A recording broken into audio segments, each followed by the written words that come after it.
সবুজে ঘেরা এক শান্ত গ্রামে থাকত ভাই বোন। ভাইয়ের নাম ছিল রাহাত আর বোনের নাম ছিল নীলা। তাদের ছোট্ট মাটির বাড়ি, সামনে একটি আমগাছার পাশে একটি পুকুর ছিল। তারা দুজনেই একে অপরকে খুব ভালোবাসত, কিন্তু মাঝে মাঝে ছোটখাটো ঝগড়াও হতো।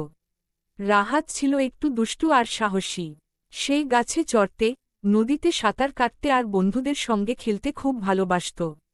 অন্যদিকে নীলা ছিল শান্ত, দায়িত্বশীল আর পড়াশোনায় খুব ভালো।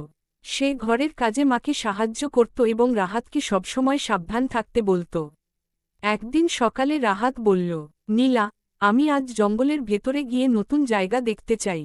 নীলা চিন্তিত হয়ে বলল, না ভাই, জঙ্গলে যাওয়া ঠিক নয়।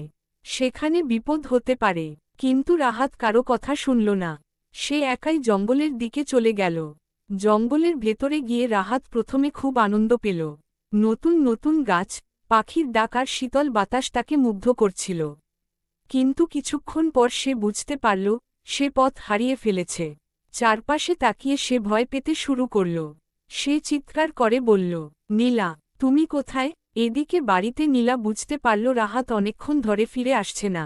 তার মনে ভয় ঢুকে গেল। সে দেরি না করে জঙ্গলের দিকে রওনা দিল। নীলা জঙ্গলে ঢুকে রাহাতের নাম ধরে ডাকতে লাগল। অনেক খোঁজার পর সে দূরে রাহাতের কণ্ঠ শুনতে পেল। সে দৌড়ে গিয়ে দেখল, রাহাত একটি ঝোপের পাশে বসে আছে, ভয়ে কাঁপছে। নীলা তাকে দেখে বলল, আমি তো তোমাকে বলেছিলাম, একা জঙ্গলে যেও না। রাহাত লজ্জা পেয়ে বলল, আমি ভুল করেছি, নীলা।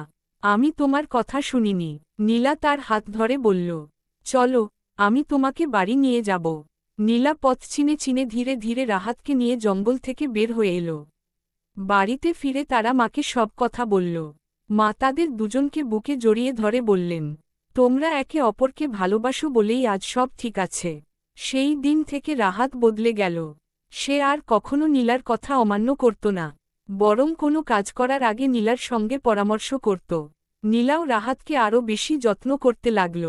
তারা একসাথে খেলত, একসাথে পড়াশোনা করত আর একে অপরকে সবসময় সাহায্য করত।